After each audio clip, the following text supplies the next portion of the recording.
Yeah, I've lived all over the world, and I've been to about 100 countries, living as a perpetual tourist, prior taxpayer, and essentially working as an entrepreneur the entire time. And I've seen that in so many countries, and I'm sure you've seen it as well, Colin. You get to a place, and it's like, why don't they have this service? This service would be perfect for this location. But many of these places are just not as entrepreneurial. One of the things about the U.S. is it's very overregulated, overtaxed, too much government, police state, all that sort of stuff. But at the same time, it also has probably the most entrepreneurs in the world. So almost any business area you get into is highly competitive. Whereas when you get outside of that, you find that there's rarely any competition whatsoever.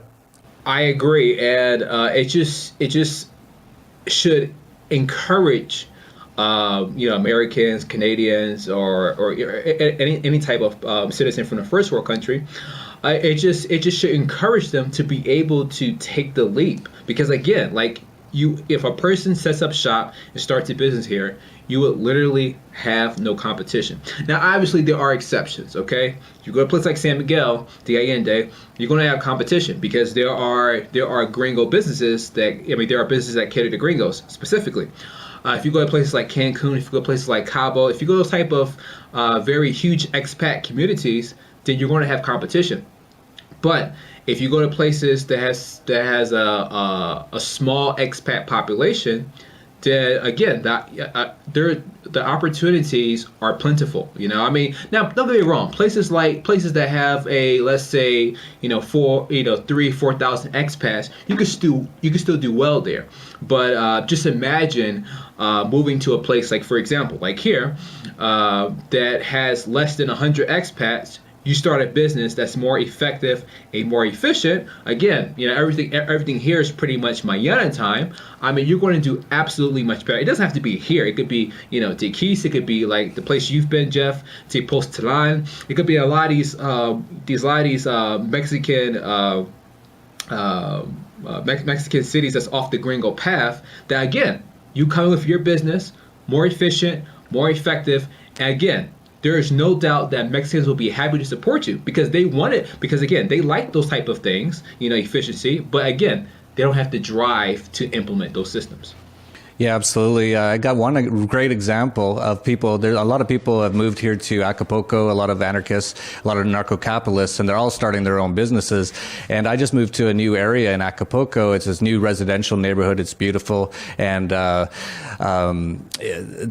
so we call the internet providers here, Telmex and Cable Mas and all of them. And most of them said they don't have the wiring to do it. But Telmex said, oh, yeah, no problem. We'll have it installed by the time that you rent the place that you're going to be moving to.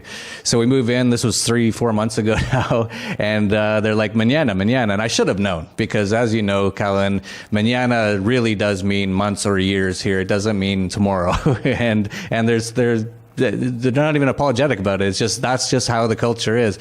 And so then it sounded like Telmex was going to install fiber optics. And so I had a friend who's another expat, anarcho-capitalist who lives here, and he loves this new area I moved into. And he said, I'm going to go rent a place up in that area. I was like, okay, great. And he said, but you're going to have internet installed like next week, right? And this is around Christmas time.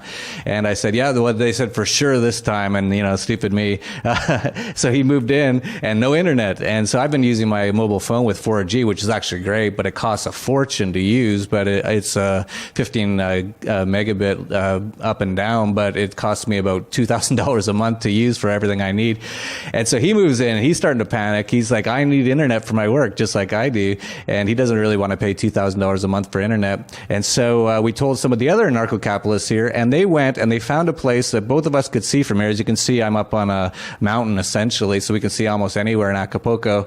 Did a deal with a guy in a restaurant and said, hey, can we install really high-speed internet in your restaurant? Because it's already wired for it. And we're going to put this dish up, which can transmit wirelessly for miles and miles and miles. And all people need on the other end is a dish to receive it. And the restaurant owner said, yeah, sure. If you're going to pay for my internet and you're going to upgrade it to higher speed, of course, yeah, you just put a dish on my roof, no problem. So now they're providing me with internet. They're providing my neighbor. Actually, the neighbor beside them, interesting story, is a Mexican. They're sort of entrepreneur entrepreneurs themselves, and they actually knew who I was. Who I was. They said they're anarchists. So we have this whole anarchist neighborhood up here, and they do most of their business over the internet. And so they're like, who are these guys doing this? We want it. So they already have 3 clients. They just named it today. They call it GueroNet. Guero means white guys or gringos down here. So it's called GueroNet. And so they're taking over this entire neighborhood. I told them you should just go door to door with some pamphlets and tell people they can get high-speed internet through them because you can't get it through any of the local providers. So they might have already a fairly big business already, which is in just a few weeks, very typical. And of course, try doing that in the U.S. or anything like that. The regulations, it'd pretty much be impossible. But here in Mexico, pretty much anything goes.